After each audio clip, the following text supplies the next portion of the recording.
Hola, buenas tardes. Bien, continuando con los temas que tenemos que ir viendo después de la primera parte, que es la parte general del derecho internacional privado, tenemos que continuar viendo lo que se conoce como la parte especial del derecho internacional privado, que son todas aquellas instituciones del derecho privado, pero vistas desde la perspectiva internacional.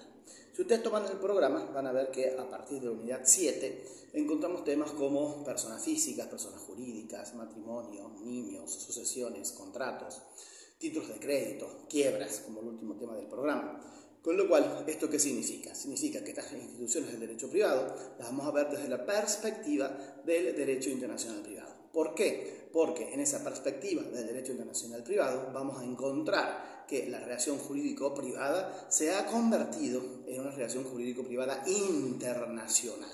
Con lo cual, al ser una relación jurídico-privada internacional, cae, evidentemente, dentro de la órbita del derecho internacional privado.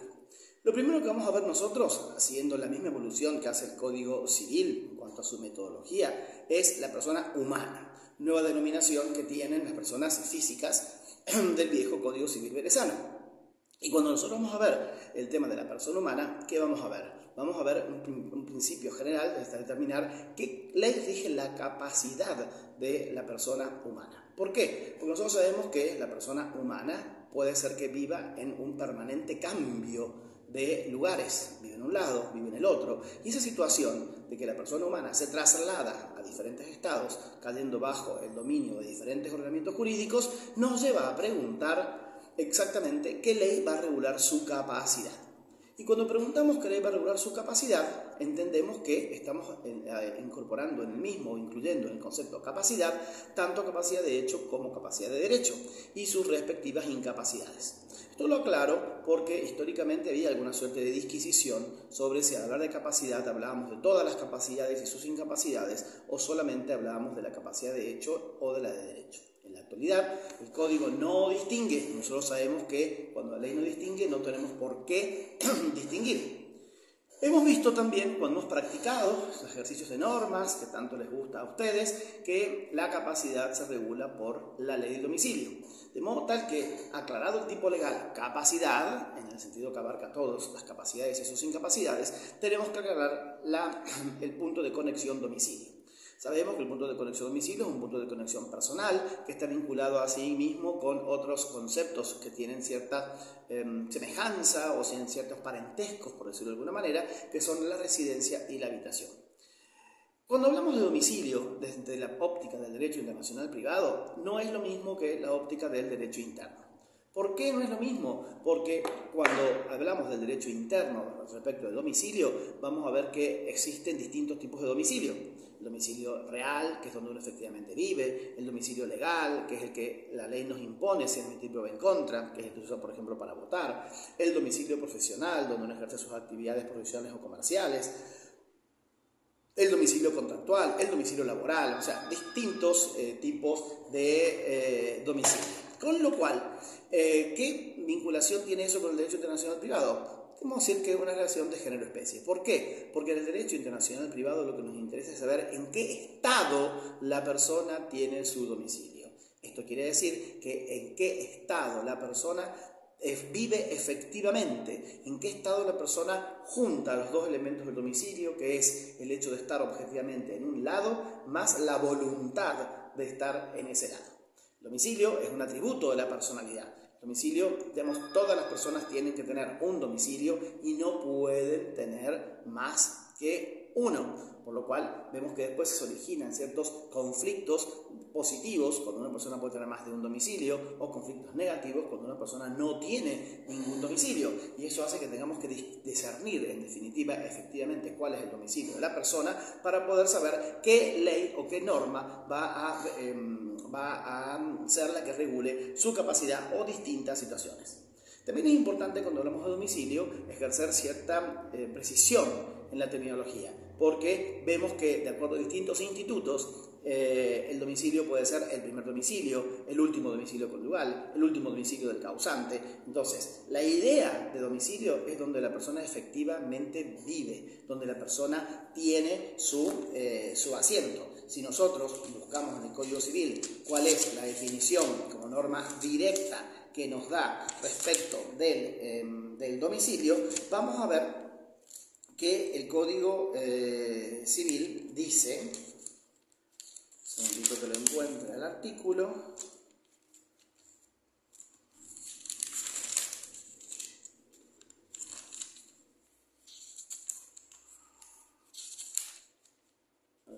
¿dónde está este artículo del Código Civil?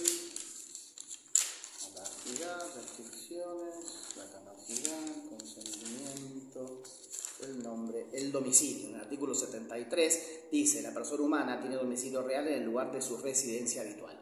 ¿Qué nos está diciendo el Código Civil? Nos está definiendo, nos está mandando a entender que el domicilio es donde la persona tiene su residencia habitual. ¿Y qué es la residencia habitual? Donde la persona efectivamente vive, donde la persona tiene su centro de vida, donde objetivamente uno puede decir que la persona tiene su núcleo de relaciones, donde pasa mayor parte del tiempo, donde, por ejemplo, tributa, donde, digamos, tiene un cúmulo de relaciones que hace determinar que ese es el lugar en donde la persona efectivamente tiene su domicilio. Por eso, en el ámbito del derecho internacional privado, cuando nosotros hablamos de domicilio, lo que tenemos que vincular es: la persona tiene su domicilio ¿en qué estado? Después, dentro de ese estado, la persona podrá tener su domicilio en una provincia o en la otra, siempre desde la perspectiva del derecho argentino, con lo cual nosotros tenemos que saber efectivamente eso, en qué estado. ¿Por qué? Porque se le aplicará el derecho argentino o se le aplicará el derecho de otro país, salvo en los casos de los estados plurilegislativos, como puede ser Estados Unidos, que no es suficiente saber en qué estado, que sea en Estados Unidos, sino que además tenemos que saber en qué estado. Pero no es el caso de Francia o de Uruguay o de otros países que son de carácter unitario, o Argentina, que tiene un código federal, el Código Civil y Comercial de la Nación, que se aplica para estas situaciones. Una cuestión bastante interesante es la de determinar si el cambio de domicilio afecta la capacidad. ¿Por qué? Porque nosotros hemos visto que históricamente, ustedes se acuerdan, la edad para adquirir la plena capacidad, sin admitir por en contra, no siempre ha sido de 18 años. Históricamente teníamos nosotros, por ejemplo, en un momento dado 22, 22 bajó a 21, 21 bajó a 18, mientras otros estados en general siempre tuvieron de 18 años. Entonces, ¿qué pasaba en el caso de una persona que, habiendo adquirido la capacidad a los 18 años, se mudaba a un país en donde la capacidad plena se adquiría a los 21, o viceversa? En esos casos se entiende, y el Código Civil también lo dice claramente en el artículo 77, que el cambio de domicilio no afecta la capacidad adquirida, y tampoco, dice que el cambio de domicilio pueda coartarse de alguna manera. Así dice que el domicilio puede cambiarse de un lugar a otro. Esta facultad no puede ser coartada por contrato ni por división de última voluntad. El cambio de domicilio se verifica instantáneamente por el hecho de trasladar la residencia de un lugar a otro con ánimo de permanecer en él. O sea que, esta voluntad, esta facultad o posibilidad que tienen las partes las personas humanas de cambiar su domicilio es un derecho personalísimo, es un atributo de la personalidad, no puede ser coartado, no puede ser condicionado, y hace que, ese cambio de domicilio no altere la capacidad adquirida. El único caso que podría llegar a darse es cuando ese cambio de domicilio se enfrentara, o esa capacidad adquirida en el extranjero se enfrentara a una norma de policía, como es, por ejemplo, la que regula los bienes inmuebles, y que históricamente, cuando alguien que tenía más de 18 pero menos de 21 cambiaba su domicilio del extranjero a la República y acá pretendía, por ejemplo, vender algún bien inmueble, si no tiene los 21 años, frente a esa capacidad adquirida por el derecho extranjero de su domicilio a los 18, sí quedaba coartada por la norma de policía del derecho internacional privado argentino respecto a la capacidad para transferir, adquirir o modificar o constituir derechos reales sobre inmuebles situados en la República. También, como otra de las cuestiones que tenemos que tener en cuenta respecto a la persona humana, son dos temas que son el tema del nombre y el tema de la capacidad. ¿Qué dice el derecho internacional privado argentino en su capítulo pertinente respecto tanto a la capacidad como respecto del nombre? Siempre tengamos en cuenta que tenemos las normas de derecho interno, como hemos visto, y las normas de derecho internacional privado. El artículo 2613 dice que a los fines del derecho internacional privado, la persona humana tiene su domicilio en el estado en que reside con la intención de establecerse en él. Fíjense, el estado en que reside con la intención. Tenemos dos elementos, el objetivo, que es la efectiva residencia, y el subjetivo, el animus, el ánimo de estar en un lugar determinado. Residir es estar con permanencia, con ánimo de estar en ese lugar. La residencia habitual es el estado en el que vive y establece vínculos durables por un tiempo prolongado. ¿Cómo está la diferencia? Yo voy a tener mi domicilio en donde estoy residiendo con ánimo de permanecer ahí. Y la residencia habitual va a ser lo mismo, pero solamente por un tiempo prolongado. Si yo me voy a hacer una beca al extranjero de 2 o 3 años, con el ánimo de volver a la Argentina, no tengo domicilio, tengo residencia habitual en un país X. ¿Por qué? Porque estoy viviendo ahí y establezco vínculos durables por un tiempo prolongado. La persona humana no puede tener varios domicilios al mismo tiempo. En caso de no tener domicilio conocido, se considera que lo tiene donde está su residencia habitual o en su defecto su simple residencia. Esto es una conclusión que da el derecho internacional privado, básicamente por esta circunstancia, como les acabo de decir, que es un atributo de la personalidad y que si bien no se puede tener más de uno, tampoco se puede tener ninguno. El código después también hace planteos y valoraciones respecto de otros tipos de domicilios, por ejemplo, el domicilio de las personas menores de edad. ¿Y por qué? Porque nosotros sabemos que al ser un atributo de la personalidad, la constitución del domicilio o la posibilidad de constituir o de tener un domicilio es una consecuencia propia de la capacidad. Los menores de edad no tienen capacidad para constituir un domicilio, con lo cual el código, ¿qué dice del domicilio de las personas menores de edad? Lo dice el artículo 2614. Cuando dice: el domicilio de las personas menores de edad se encuentra en el país del domicilio de quienes ejercen la responsabilidad parental. O sea, que el domicilio de los menores de edad es de quienes ejercen la responsabilidad parental, que son los padres. El domicilio de los menores es el domicilio de sus padres. No se olviden que la nueva terminología habla de responsabilidad parental en vez de hablar de patria potestad, que es un término que ya no está vigente. Lo vimos y lo analizamos cuando estuvimos viendo derecho de familia. ¿Qué pasa? Una situación muy común cuando el ejercicio de la responsabilidad parental está ejercido, para la repetición del término, por progenitores que viven en distintos estados. O sea, el caso habitual es que papá y mamá viven con sus niños en tal país. Pero puede ser que papá y mamá, papá, mamá, las distintas alternativas que tenemos de la responsabilidad parental, vivan cada uno en un estado distinto. Entonces, ¿qué dice el código? Si el ejercicio es plural y sus titulares se domicilian en estados diferentes, las personas menores de edad se consideran domiciliadas donde tienen su residencia habitual. ¿Cuál es la solución? Es una solución en subsidio, donde tienen la residencia habitual. Si los que ejercen la responsabilidad parental tienen sus domicilios en distintos estados, y esta responsabilidad parental es plural, porque ambos la tienen, no podemos decir que el niño va a tener 2 domicilios. Entonces, ¿dónde va a ser el domicilio del niño? Entendido siempre niño menor de 18 años, donde tenga su residencia habitual. Respecto a las personas incapaces, que es otra situación, porque ya no es el menor, sino es el mayor incapaz declarado tal, el domicilio de las personas sujetas a curatela o a los institutos equivalentes de protección es el lugar de su residencia habitual. O sea, tenemos en cuenta un criterio de carácter objetivo. ¿Por qué? Porque de esa manera evitamos el tema del cambio. Por ejemplo, si nosotros decimos que las personas sujetas o incapaces tienen el domicilio de sus representantes legales y el representante legal cambia el domicilio, podemos estar frente a un posible fraude de la ley. Entonces, con ese criterio, vemos que el incapaz tiene su domicilio donde tiene su residencia habitual. Criterio objetivo y no normalmente un criterio subjetivo, porque tiene capacidad para decidir o para determinar dónde quiere estar. El artículo 2616 nos habla de la capacidad. Dice que la capacidad de la persona humana se rige por el derecho de su domicilio. Fíjense, la capacidad se rige por el derecho de su domicilio. Esta norma ya la hemos visto muchísimas veces en distintos ejercicios. Vuelvo a decir, no se distingue respecto a qué tipo de capacidad y nos manda directamente el día del domicilio. Y sabemos que el domicilio para el derecho internacional privado es donde la persona reside con la intención de establecerse ahí. Establecerse significa echar raíces. Establecerse significa estar en ese lugar determinado.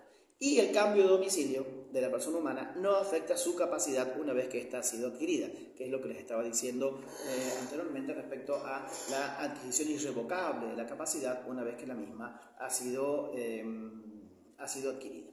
Respecto a nombre y ausencia, que son los otros temas que tiene esta unidad 7, ¿qué dice el Código Civil? Sabemos que el nombre es un atributo de la personalidad, todas las personas tienen que tener nombre, hay distintas alternativas respecto del uso del nombre y el uso del apellido, o del nombre y el pronombre, del pronombre y el nombre, de acuerdo a las distintas consideraciones jurídicas, pero el derecho aplicable al nombre es el domicilio de la persona de quien se trata al tiempo de su imposición. O sea, el derecho que va a regular el nombre es el del domicilio de la persona al momento que le van a poner el nombre.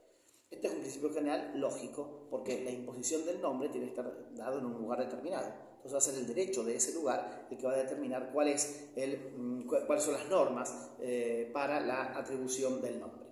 En el caso del cambio, y ahí piensen de una persona que le pusieron un nombre en el extranjero y vino para la Argentina, siempre ubicándose desde el punto de vista del operador jurídico argentino, en el caso del cambio, su cambio se rige por el derecho del domicilio de la persona al momento de requerirlo. Entonces, vamos a ver a alguien que le pusieron el nombre en Rusia, se viene a la Argentina y pide cambio de nombre, por diferentes motivos, que no le gusta, o que no tiene determinación de género, o que su grafía o su forma, no sé, con su pronunciación es complicada o es graciosa, bueno, hay distintos argumentos. En ese caso, el cambio de nombre se rige por el derecho del domicilio de la persona al momento de requerirlo. Vale decir que si la persona está domiciliada en Argentina, ese cambio de nombre se va a regir no por el derecho del lugar donde le impusieron, sino por el derecho del lugar donde está reclamando el cambio de ese nombre. Y después, por último, el tema de ausencia y presunción de fallecimiento. Ustedes saben que es un instituto que ya hemos visto también, vimos algo en derecho de familia, habrán visto también ustedes algo en, creo que en Civil 1, es esta situación de la persona que desaparece, de la cual no se tienen noticias, y que en definitiva se determina que hay que declararlo ausente con presunción de fallecimiento para poder generar efectos jurídicos a terceros interesados. En el caso de la ausencia tenemos la determinación tanto de la jurisdicción como el derecho aplicable. Y así el artículo 2619 dice: para entender en la declaración de ausencia y en la presunción de fallecimiento es competente el juez del último domicilio conocido del ausente, o en su defecto el de su última residencia habitual. Que tenemos el último domicilio conocido o en su defecto el de su residencia habitual.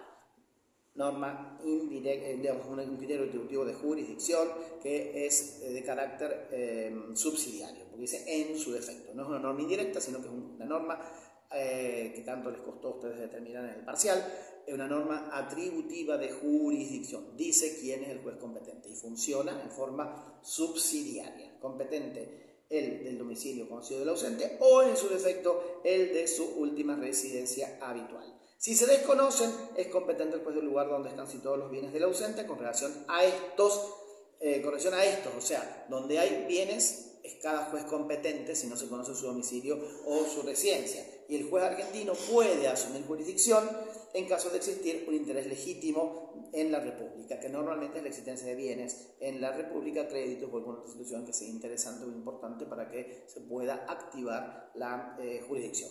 Respecto al derecho aplicable, la solución es similar a la de la jurisdicción, pero ya no como criterio atributivo de jurisdicción, sino como un criterio de norma aplicable. Y dice: la declaración de ausencia y la presunción de fallecimiento se rigen por el derecho del último domicilio conocido de la persona desaparecida, o en su defecto, por el derecho de su última residencia habitual. O sea que la solución es paralela respecto a la jurisdicción, el último domicilio o la residencia habitual. Y las demás relaciones del ausente se siguen regulando por el derecho que la regía anteriormente. O sea que, digamos, la declaración de ausencia se va a regir por las normas del último domicilio o residencia. Las demás cuestiones que estén vinculadas al ausente, relaciones paterno-filiales, relaciones fraternales, relaciones matrimoniales y otras relaciones de índole jurídico privado, se van a regular por la ley que se estaba manteniendo en cada una de ellas. Bien, con esto hemos visto la unidad 7 y vamos a avanzar un poco sobre la unidad 8, que es el mismo planteo, pero vinculado a las personas jurídicas. O sea, ¿cuál sería la idea? La idea es, hemos visto cuál es la capacidad de la persona extraterritorial de las personas humanas, que le rige la capacidad de la persona humana para regular que le rige la capacidad de la persona humana. Hemos dicho el domicilio. Bien, ¿qué podemos decir ahora de las personas jurídicas en términos generales? Personas jurídicas básicamente privadas, o sea, una sociedad extranjera, una sociedad que se ha constituido en el extranjero, una asociación civil, una ONG, piensen, Médicos Sin Frontera, esta otra que Vida Silvestre o alguna otra X, hablando de asociaciones o fundaciones, y también una sociedad comercial cualquiera que tenga fin de lucro, que se haya constituido en el extranjero y pretenda trabajar en la República Argentina. ¿Cómo va a regular esa capacidad de actuación extraterritorial? A este tema de la capacidad de actuación extraterritorial de las sociedades, de las personas jurídicas extranjeras, y que vamos a verlo centrando fundamentalmente en las sociedades comerciales, responden dos grandes teorías, dos grandes sistemas. Un sistema que habla de la teoría de la realidad, diciendo que la persona jurídica es una creación de los particulares y que el Estado simplemente las reconoce, y la teoría de la ficción, que dice que las personas jurídicas son una creación del Estado. La teoría de la realidad, al considerar que el Estado simplemente reconoce la existencia de esa persona jurídica generada por otros, le da capacidad de actuación extraterritorial y puede actuar fuera de los límites del territorio donde ha sido creado. En el caso de la teoría de la ficción, esta teoría de la ficción, al considerar que la persona jurídica es una creación del Estado, una creación del legislador, una creación del príncipe, como se decía o se parafraseaba hablando del Estado, hace que la persona jurídica no tenga capacidad de actuación extraterritorial, que simplemente pueda actuar dentro del territorio dentro del que la misma ha sido constituida.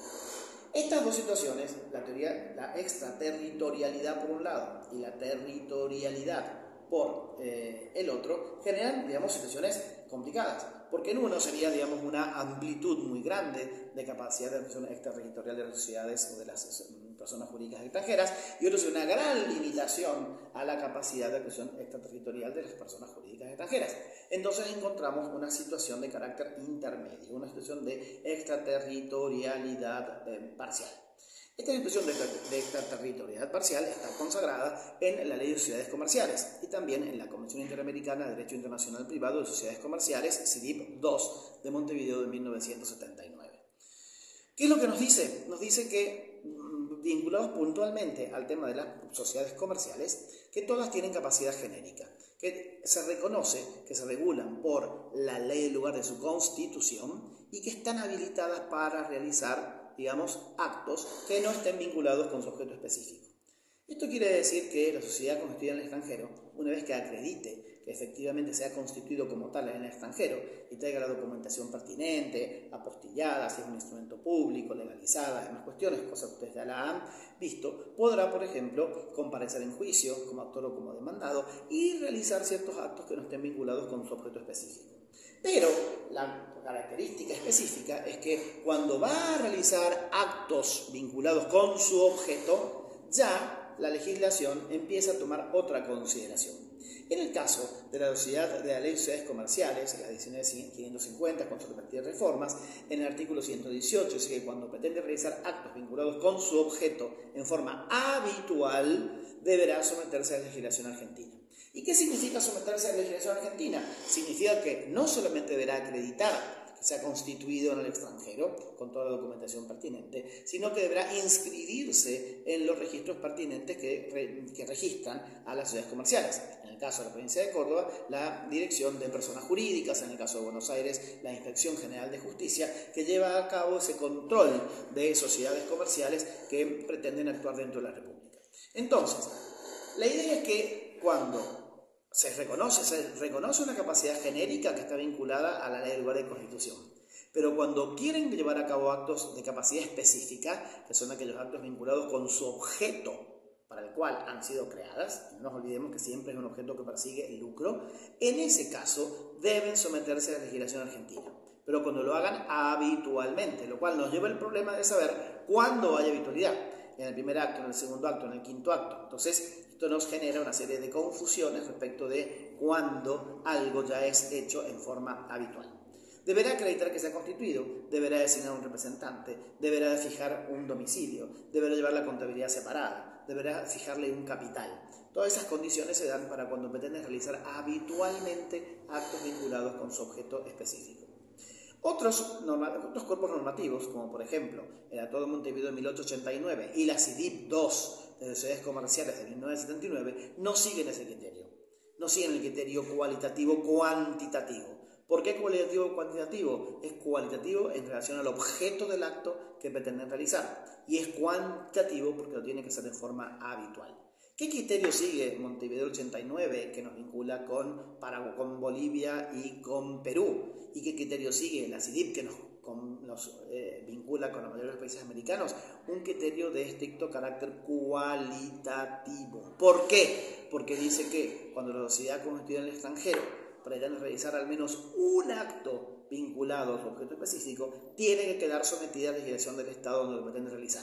Es un criterio mucho más estricto, pero mucho más seguro, porque nos evita el problema de la habitualidad, nos evita el problema de decir, bueno, qué tipo de actos entran dentro de la habitualidad, cuándo los puedo hacer, cuándo no los puedo hacer. Entonces, tenemos esos dos criterios, ambos criterios, el criterio cualitativo, consagrado por el Tratado de Montevideo de 1889 y la CIDIP de 1979, mientras el criterio cualitativo cuantitativo, que requiere que sean actos de objeto específico más actos vinculados, hechos en forma habitual, lo consagra tanto el Tratado de Montevideo de 1940, de Derecho Comercial, más la Ley de Sociedades Comerciales.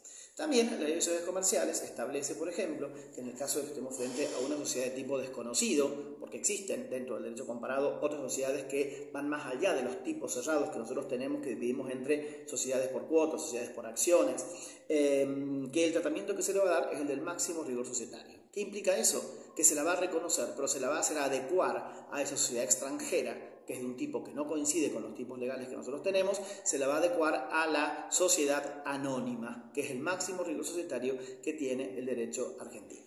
Y por último, famosa norma de policía del artículo 124, se establece la circunstancia en que si una sociedad que está cumpliendo su objeto, una sociedad que se ha constituido en el extranjero, pero está cumpliendo su objeto o tiene su domicilio en la República, se la va a considerar automáticamente como una sociedad local, se le va a aplicar automáticamente el derecho argentino. ¿Por qué? Porque se está considerando que si está cumpliendo su objeto en la República y se ha constituido en el extranjero, o tiene su domicilio en la República y se ha constituido en el extranjero, ha habido una evasión a las normas argentinas. Entonces, ahí tienen uno de los ejemplos de norma de policía. Sin consideración del lugar de constitución, que es la lex causa societaria, se le va a aplicar directamente la ley argentina y esa sociedad será considerada como una sociedad local.